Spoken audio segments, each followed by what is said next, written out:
Alright guys, welcome back to the channel. I'm Adam, and in today's episode we have a very interesting car to show you. And I say interesting because it's bright orange and it's tiny. Ollie's over here as well. What do you think, Ollie? What do you want to do? Well, this car is on trend right now. Everyone is talking about the Inster. What I want to do is I want to take it on a UK road test to see what the car's about, have a little play with some of the features, talk about the practicality, and what's the best trim level to get. If that sounds good, then keep on watching. Just to let you guys know, we release an episode every single Friday. Next week, we check out the brand new VW ID Buzz. So make sure you hit that subscribe button so you don't miss the episode. Now, I spoke to a Hyundai PR rep and said, why have you introduced the Inster? And they said it's designed for first-time EV buyers, city dwellers and downsizers who don't want to compromise on style or features. They said it's a small, affordable electric SUV designed specifically for urban life, easy to park, easy to charge and easy to live with. It's built on the bones of the Korean Hyundai Casper. The Inster has been upgraded for global markets with more space, more range and more tech.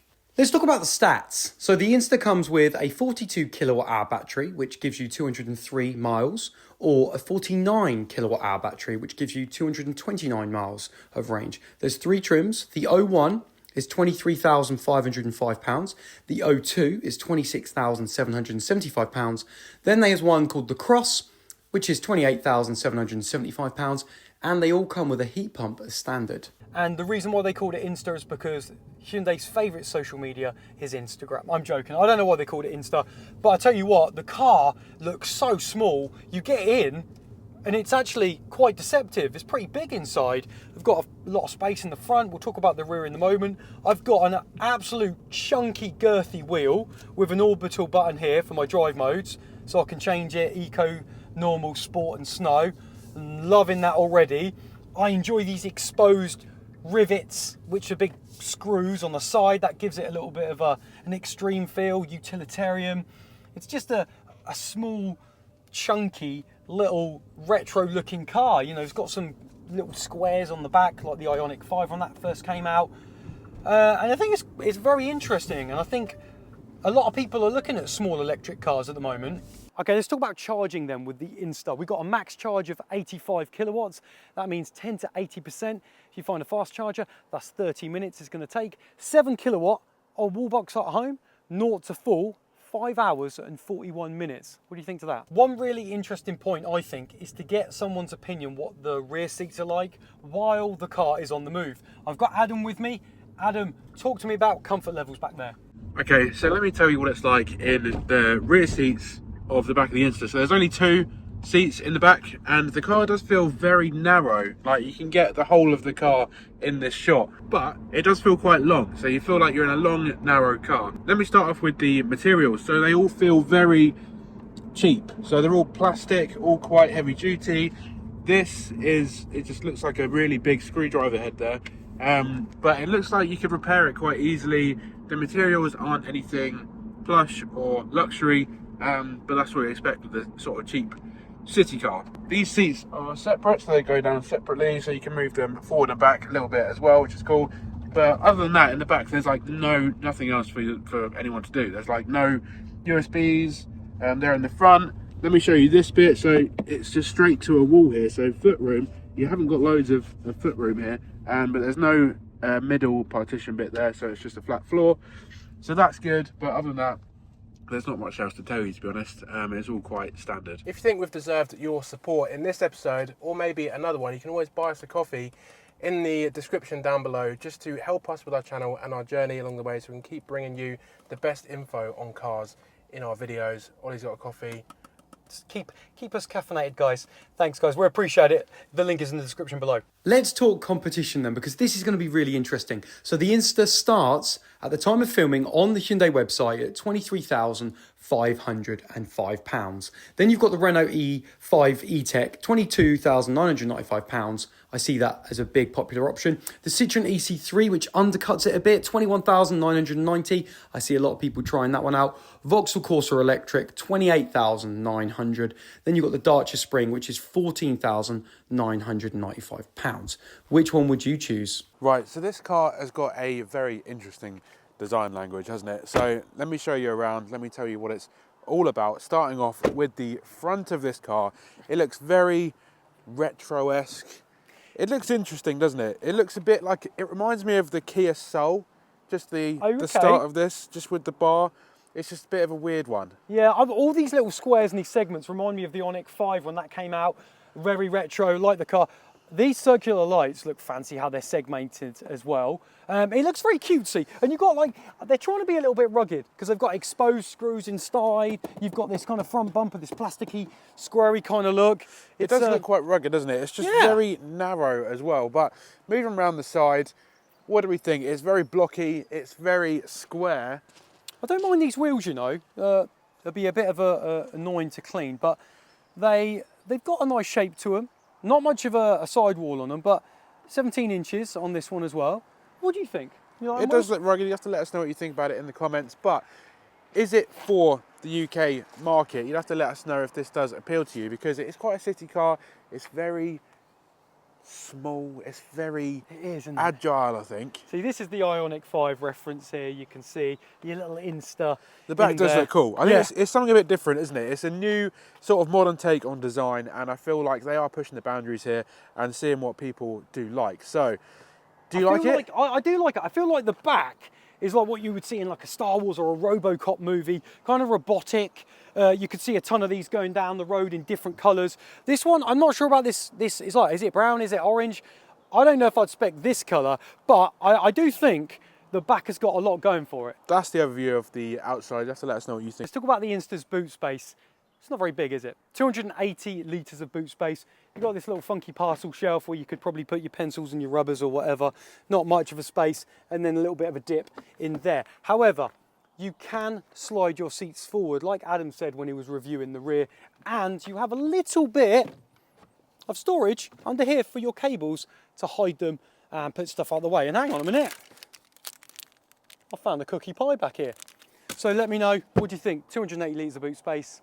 It is a small city car, so what do you expect? One good thing is you do get regen paddles. So if you've driven Hyundai or Kia cars out there, you know that you get a little bit of an iPedal option. Saying to me, recuperation not met at the moment conditions, so we'll have a little play as we come up here. I'm just going to take it on B roads, just see what the car's like, how it handles. Pulling out of a situation, foot to the floor. Okay, yeah, not that great pulling away. And now, pretty smooth. Right, this is a good suspension test coming up. I've got it in eco mode. There we go. Now these are really big kind of lumps in the road. Ready? It's not too bad. Feel it at the front, feel it at the back. Bit of a, not too harsh on the old, but harsh for Adam in the back. But yeah, well, I wouldn't say that's too bad. It's not make or break. You're not going to go, well, I'm not buying the car now. So it does soak up the lumps and bumps pretty well. Harsher ones, you know, you are going to feel. And steering is pretty predictable. I'll tell you what, the steering's quite light at the moment. Don't flip it, he says. Let's put it into, I like that you got the drive mode on the wheel. Let's put it into sport. Immediately I can feel the car just kind of want to go a little bit more, the momentum taking it a bit further. And because it's so narrow, I feel like I could just drive up a tiny crevice. Like if I'm in a city, I could drive through a tiny little gap. So I do like how it is quite small and agile. And the wheel is just so chunky. It feels like it should be in a different car. Right, foot to the floor. Let's see what we've got. Okay, a little bit of a kick and then plateaus. We come around this corner. The steering could be a little bit stiffer. It's stiffened up a little bit. Yeah, it's not the fastest car. It's probably not the funnest car. You can have a bit of fun with it. Steering works. There we go. It's responsive. And because of the grip feels okay as well. They're all front wheel drive. I don't know what it is, but it does feel a bit heavier as well, actually.